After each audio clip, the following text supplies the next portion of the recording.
الله وبركاته. الحمد لله رب العالمين والعاقبة للمتقين والصلاة والسلام على رسوله الأمين وعلى آله وصحبه أجمعين ومن تبعه بإحسان إلى يوم الدين. أما بعد، أعوذ بالله من الشيطان الرجيم. يا أيها الناس كلوا مما في الأرض حلالا طيبا ولا تتبعوا خطوات الشيطان إنه لكم عدو مبين. قابل احترام حضرات و خواتین، نماز تراویح اور وتر سے فارغ ہونے کے بعد اللہ کے دربار میں ہم سب بیٹھے ہوئے ہیں. رسول اللہ صلی اللہ علیہ وسلم کا یہ وعدہ ہے کہ رمضان کی ہر رات اللہ تبارک و تعالی بہت سارے بندوں کو جہنم سے آزادی کا فیصلہ فرماتے ہیں. اللہ سے ہماری دعا ہے کہ پروردگار ہم سب کو نار جہنم سے بچائے اور جنت الفردوس میں اللہ تبارک و تعالی ہم سب کو داخل فرمائے. آمین. انشاءاللہ آج کے اس درس میں سورہ بقرہ کی روشنی میں 4 باتیں آپ حضرات و خواتین کی خدمت میں. سب سے پہلی بات یہ ہے کہ اسلام ایک پاکیزہ دین ہے. جس شریعت پر میرے اور آپ کا ایمان ہے یہ پاکیزہ شریعت ہے. اس کی ہر تعلیم میں پاکیزگی نظر آتی ہے. جب یہ دین پاکیزہ دین ہے تو ہر مسلمان کو چاہیے کہ خود پاکیزہ رہیں اور پاکیزہ زندگی بسر کرنے کی کوشش کریں. جب ہم پاکیزگی کی بات کرتے ہیں تو اس کا تعلق صرف ظاہری پاکیزگی سے نہیں ہے دوستو. کپڑے ہمارے پاک و صاف ہوں، جسم ہمارا پاک و صاف ہو، گھر ہمارا پاک و صاف ہو، محلہ ہمارا پاک و صاف ہو.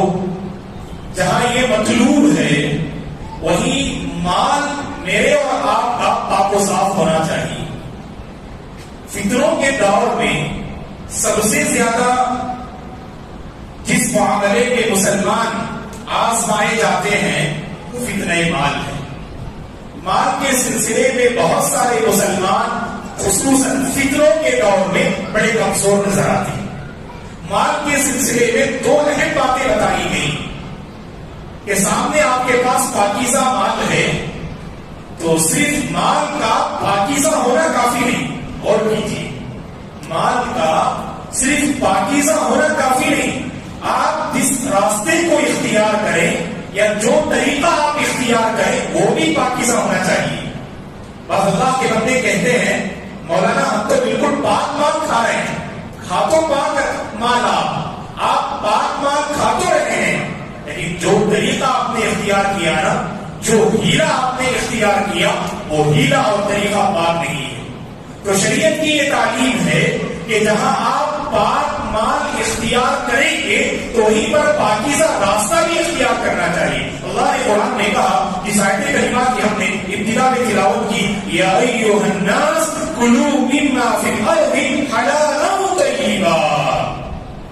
اے لوگوں، اس زمین میں اللہ کی بہت ساری نعمتیں ہیں، ان نعمتوں کو اختیار کرو. اللہ نے ہمارے لیے بنائی ہے.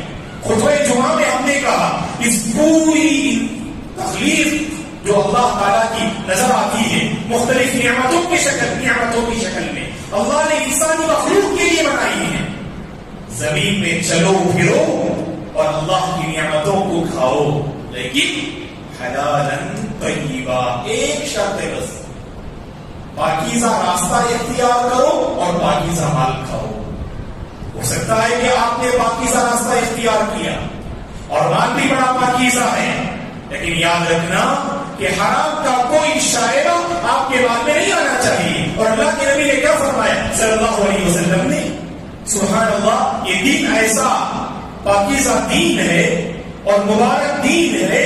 اللہ کے نبی نے ہر راستے کی وضاحت کر دی، یہ حلال ہے اور یہ حرام ہے. اور آپ نے یہاں تک فرمایا مال کے سلسلے میں جب کوئی شبہ ہونا علماء سے پوچھ لو. جب بھی کوئی شبہ ہو، ڈاؤٹ ہو،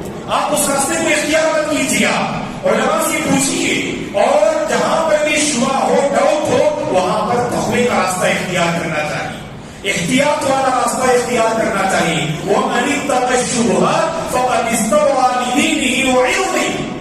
اگر دین کو بچانا چاہتے ہیں, ایمان کو بچانا چاہتے ہیں, عزت و آبرو کو بچانا چاہتے ہیں, تو مال کے سلسلے میں اللہ کا تقوی اختیار کرنا چاہیے. دوستو, اللہ پاک ہے, پاک چیزوں کو پسند کرتا ہے. خود بھی پاکیزگی اختیار کرے اور جب اللہ کے راستے میں دینا, پاکیزہ مال دیجیے. بعض اللہ کے بندے غلط طریقے سے کماتے ہیں. مثلا 5 لاکھ روپئے غلط طریقے سے کما لیا, 1 لاکھ روپئے اللہ کے نام پہ دے دیے, مطمئن ہو گئے, مولانا میں نے اپنے مال کی زکات اور مال میں جو ناجائز چیز ہے نا اسے میں نے ادا کر دیا. نعوذ باللہ. یاد رکھیں, کبھی اللہ کے گھر کے لیے آپ اپنا گندا مال ہرگز مت دیجیے. جب بھی دین کے معاملے میں اللہ کے راستے میں خرچ کرنے کی بات آئے گی, اپنا باقی سامان وہاں پر دیجیے. آپ قریش نے اس کا اہتمام کیا. جب کعبۃ اللہ کی دیواری گر گئی, انہوں نے کیا کیا؟ اس کی تعمیر کے لیے. ابھی تک کفر ہوئے تھے, لیکن اللہ کے گھر کی تعظیم ایسی تھی, کعبۃ اللہ کی تعظیم قریش اور کفار کے دلوں میں ایسی تھی, انہوں نے میٹنگ کی اور اس بات پر جمع ہوئے اللہ کے گھر کے لیے اپنا حرام مال نہیں لگائیں گے. اس کا مطلب یہ نہیں کہ آپ حرام کمائی کیجیے بس حلال مال لا کے دیجیے. نہیں دوستو, میرے اور آپ کی ذمہ داری یاد رکھیں. آپ مال کے سلسلے میں لاپرواہ نہ رہیں. اتقوا اللہ فی المال یا معشر المسلمین. اے مسلمانوں کی جماعت, مال کے سلسلے میں ہمیشہ اللہ کا تقوی اختیار کرنا. بہت ساروں کے قدم جہاں ڈگمگائے وہ مال کا میدان ہے. نہ موسیٰ پیر نہ عیسیٰ پیر, سب سے بڑا ہے پیسہ پیر. جب پیسہ آتا ہے نا, بہت ساروں کا تقوی بھی ڈگمگا جاتا ہے. بہت سارے متقی اور پارسا اپنا تقوی اور پرہیزگاری کا سودا کر دیتے مال کے راستے میں. ہمیشہ اللہ سے دعا کرنا, اے اللہ مال کے سلسلے میں میرے دل کو تو کمزور نہ کر. ہمیشہ دعا کیجیے. دوستو, میں اس معاملے میں ایک بات ضرور کہوں گا, اور وہ بات حضرات سے زیادہ خواتین کے لیے ہے. میری ماں اور بہنوں, اللہ کی بندیوں, جو بات میں یہاں کہنے جا رہا ہوں اسے غور سے سنیے گا. مال کے سلسلے میں اللہ کی بندیوں کو اللہ کا تقوی اختیار کرنا چاہیے. آپ صابرہ رہیے, شاکرہ رہیے, متقیہ رہیے, پرہیزگار رہیے, کیونکہ اللہ کی بندی جب صبر اور شکر کا دامن نہیں تھامتی ہے وہاں بہت سارے مسائل جنم لیتے ہیں. گھر کے مرد حضرات کو بعض خواتین پریشان کرتی ہیں, کسی بھی طرح میرے ڈیمانڈز کو پورا کرنا ہی ہے. آپ کون سا راستہ اختیار کرتے مجھے نہیں معلوم, آپ جائیے باہر اور میرے یہ مطالبات ہیں ان کو پورا کرنا ہی ہے. اور اللہ کے بندے, اللہ رحم فرمائے, بیوی کی خواہش کو پوری کرنی ہے, گھر کی خواتین کی خواہشات کو پوری کرنی ہے, نکل پڑتے ہیں.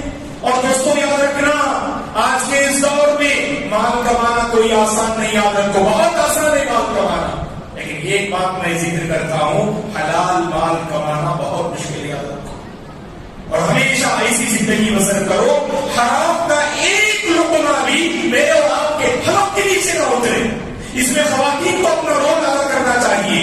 اگر دیکھ رہے ہیں کہ شوہر غلط بزنس کر رہا ہے, اللہ کی خاطر آپ اس میں تعاون مت کیجیے, سمجھائیے اپنے شوہر کو, اپنے گھر کے مرد حضرات کو سمجھائیے, کیونکہ شوہر کے بہت سارے سیکریٹس اور راز کی باتیں بیوی جانتی ہے. غلط راستے سے کما رہے ہیں آپ کے شوہر, ایسی کمائی گوارا مت کیجیے. آپ سلف کی خواتین اپنے شوہروں کو کیا نصیحت کرتی تھی معلوم؟ جب بھی گھر سے باہر نکلتے کبھی کبھار ایسی نصیحت کیا کیجیے, اللہ کی بندیوں, کیا پیاری نصیحت کرتی تھی. اللہ اکبر, کتنی پارسا تھی وہ, کتنی صابرہ تھی وہ, کتنی شاکرہ تھی وہ. جب گھر کے مرد حضرات باہر نکلتے تو سلف کی خواتین اپنے شوہروں کو نصیحت کرتی تھی, اتق اللہ فینا ولا تطعمنا حراما فإنا نصبر على الجوع ولا نصبر على النار. اللہ اکبر. سلف کی خواتین اپنے شوہروں سے کہتی تھی, گھر سے باہر نکل رہے ہو مال کمانے کے لیے, دولت جمع کرنے کے لیے, یاد رکھنا مال کے سلسلے میں اللہ کا تقوی اختیار کرنا، اور کبھی ہمیں حرام مال نہ کھلانا، حرام کمائی کے ذریعے ہمارے پیٹ کو بھرنے کی کوشش نہ کرنا۔ ہمیں بھوک گوارا ہے، بھوک و پیاس میں رہنا ہمیں گوارا ہے، اور آگ کو ہم برداشت نہیں کر سکتے، جہنم کی آگ کو برداشت نہیں کر سکتے۔ یہ پیٹ بھوک اور پیاس میں رہے یہ گوارا ہے، اور اللہ کی خاطر ہمارے پیٹ کو آگ سے نہ بھر دینا۔ ایسی نصیحت کیا کرتے تھے دوستو۔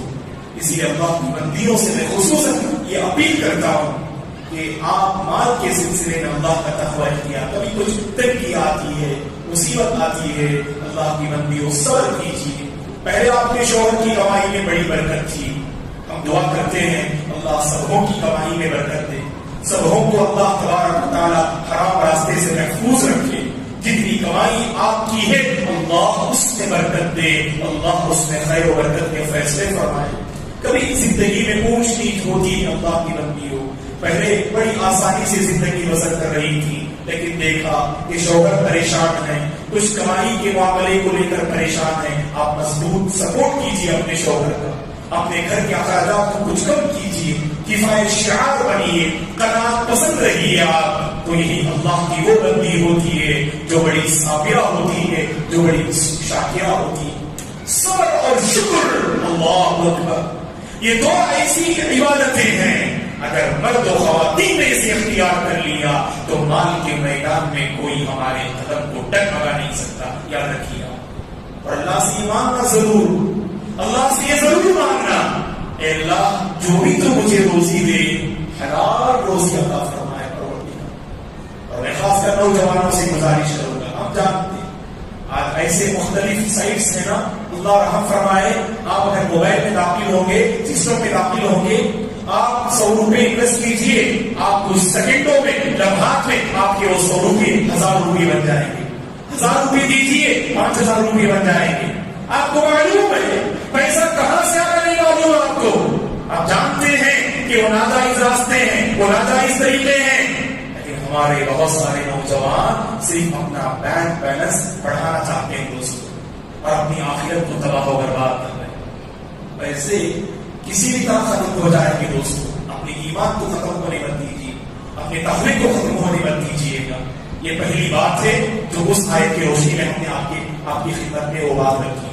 دوسری بات غور سے سنیے، یہ بھی بہت اہم ہے، خصوصاً نوجوانان اسلام کے لیے اس آیت میں بہت اہم پیغام ہے۔ اللہ نے قرآن میں کہا سورہ بقرہ میں وَأَنفِقُوا فِي سَبِيلِ اللَّهِ وَلَا تُلْقُوا بِأَيْدِيكُمْ إِلَى التَّهْلُكَةِ، یہ اللہ کے بندو اللہ کی راہ میں خرچ کرو اور اپنے آپ کو ہلاکت کے حوالے مت کرو۔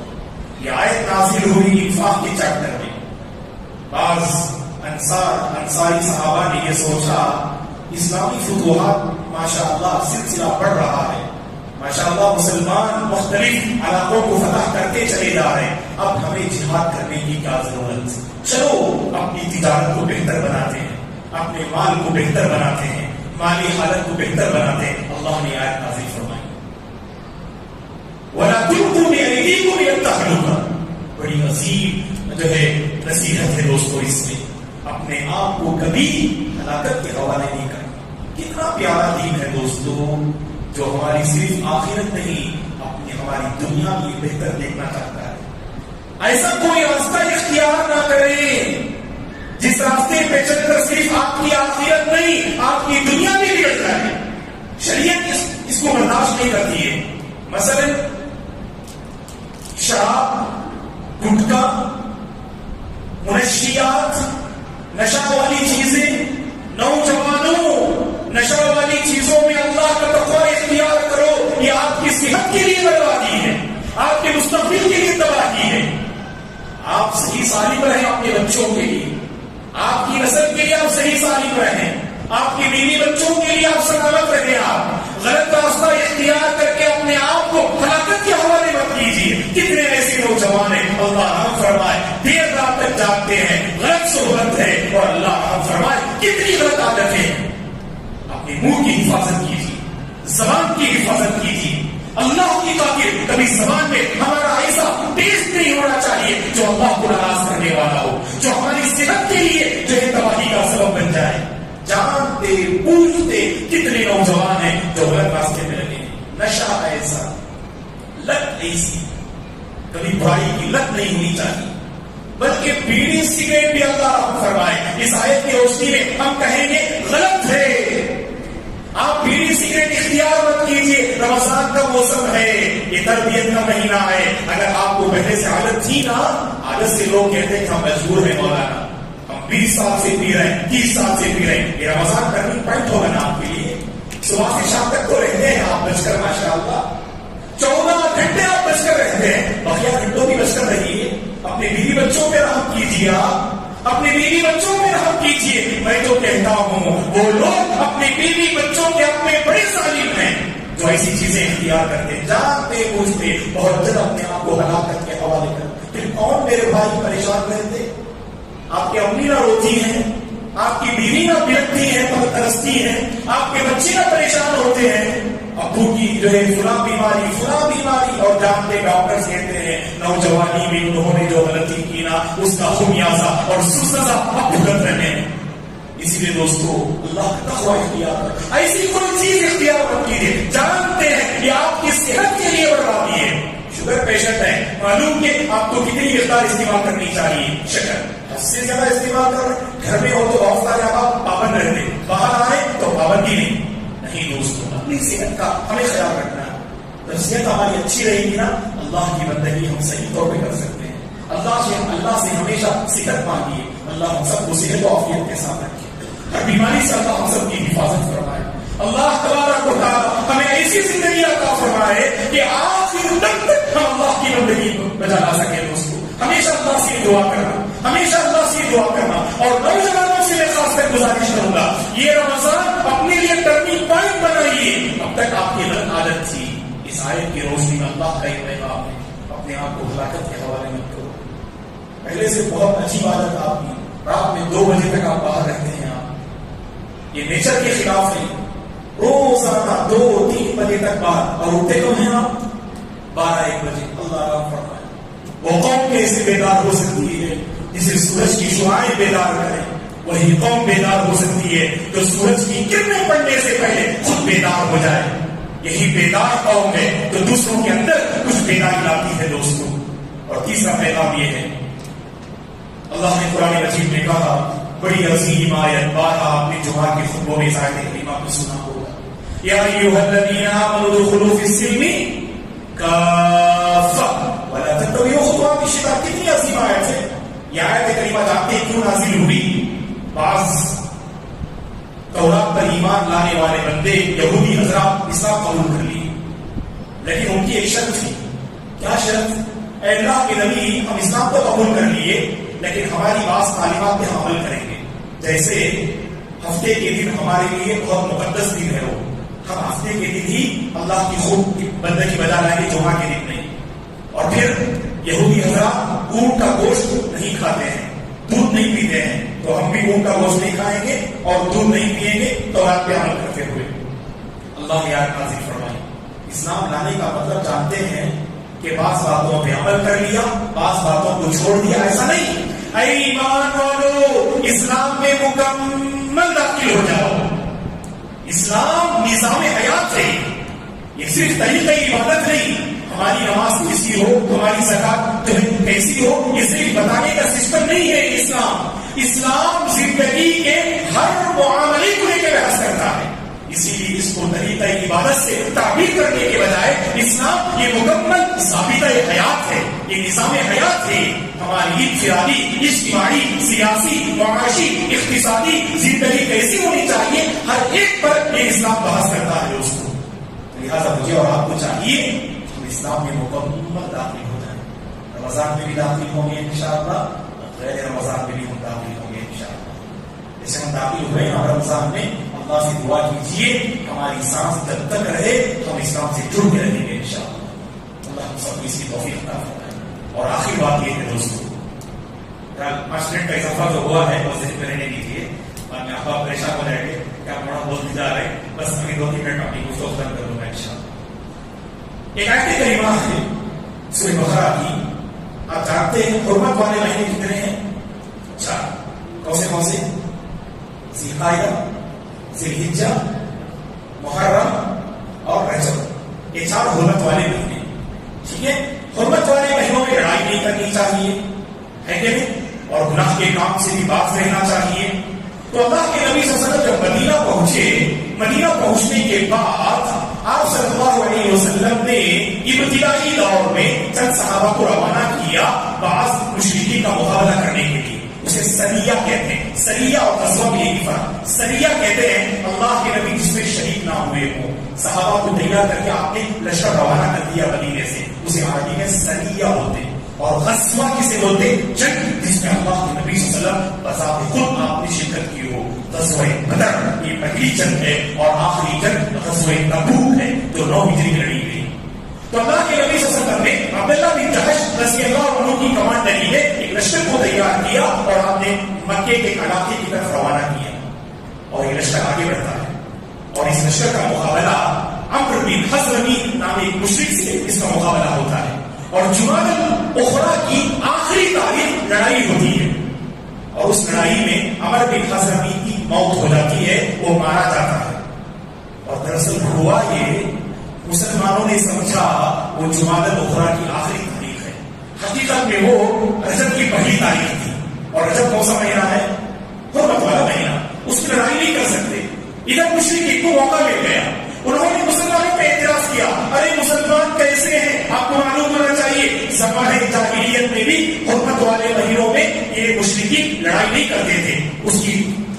اس کا احترام ان کے دلوں میں باقی تھا، اور فوراً مسلمانوں پہ اعتراض کرنا شروع کر لیے. حالانکہ مسلمان غلط فہمی بلکہ بھول ہو گئی، سمجھا کہ یہ جمادی الاخری کی آخری تاریخ ہے، حالانکہ رجب میں داخل ہو چکے تھے، انہیں مستعین نہیں، گویا کہ لا علمی ہے، انہوں نے لڑائی اور قتال کیا. لیکن فوری طور پر مشرکین نے کہا مسلمان ایسے ہیں حرمت والے مہینے کا بھی پاس و لحاظ نہیں کرتے. اللہ نے قرآن میں آیت نازل فرمائی، یسألونک عن الشهر الحرام قتال فیہ قل قتال فیہ کبیر وصد عن سبیل اللہ وکفر بہ والمسجد الحرام. اللہ تعالیٰ فرماتے ہیں ارے مشرکین کو اعتراض ہے کہ حرمت والے مہینوں میں مسلمانوں نے لڑائی کر دی، حالانکہ وہ انجانے میں تھی. اس مشرکین کو معلوم ہونا چاہیے صرف حرمت والے مہینے میں لڑائی کرنا یہ گناہ نہیں، بلکہ اس سے بڑے بڑے گناہ یہ مشرکین کر رہے ہیں. اللہ کے راستے سے روک رہے ہیں، کعبۃ اللہ سے مسلمانوں کو روک رہے ہیں، اور مسلمانوں کو دین اسلام سے روک رہے ہیں. اور مسلمان جس دین پر ایمان لائے اس دین کا انکار کر رہے ہیں، اور مسلمانوں کو سرزمین مکہ سے انہوں نے باہر نکالا. یہ سب گناہ نہیں ہے کیا؟ یہ اس سے بڑے گناہ ہیں جو یہ مشرکین جنہیں انجام دے رہے ہیں. تو اللہ تعالیٰ نے اس آیت میں مشرکین سے پوچھا تو پتہ کیا چلا دوستو کہ ہر گناہ سے ہمیں باز رہنا چاہیے، خصوصاً جب مقدس مقامات اور مقدس مہینے اور جب ایسے مبارک موسم آتے ہیں تو عام مہینوں کے مقابلے میں ان میں ہمیں زیادہ جو ہے اللہ کی بندگی کو بجا لانی چاہیے. عام موسم میں بھی گناہ سے باز رہیں، لیکن اس موسم میں گناہ سے زیادہ باز رہنا مطلوب ہے. اللہ سے ہماری دعا ہے اللہ تبارک و تعالیٰ ہم سب کو دین اسلام میں مکمل داخل ہونے اور دین اسلام کی ایک ایک تعلیم کو دل و جان سے اپنانے کی توفیق عطا فرمائے. اللہ ہم سب کو حلال روزی نصیب فرمائے، حرام روزی سے بچ کر زندگی بسر کرنے کی توفیق عطا فرمائے. ہماری صحت دنیا اور آخرت کو بگاڑنے والی ہر چیز سے بچ کر زندگی بسر کرنے کی توفیق عطا فرمائے. اللہ ہم سب کے مال میں برکت نصیب فرمائے، ہمارے گھریلو زندگی میں معاشرتی زندگی میں اللہ برکت نصیب فرمائے، صحت و عافیت کے ساتھ رکھے. ہم میں سے جو بیمار ہیں پریشان حال ہیں اللہ انہیں شفاء عاجلہ کاملہ نصیب فرمائے، سکون والی زندگی نصیب فرمائے. آمین. اقول قولی ھذا واستغفر اللہ لی ولکم ولسائر المسلمین من کل ذنب فاستغفروه انه هو الغفور الرحیم. سبحانك اللهم وبحمدك اشهد ان لا اله الا انت استغفرك واتوب اليك. السلام علیکم.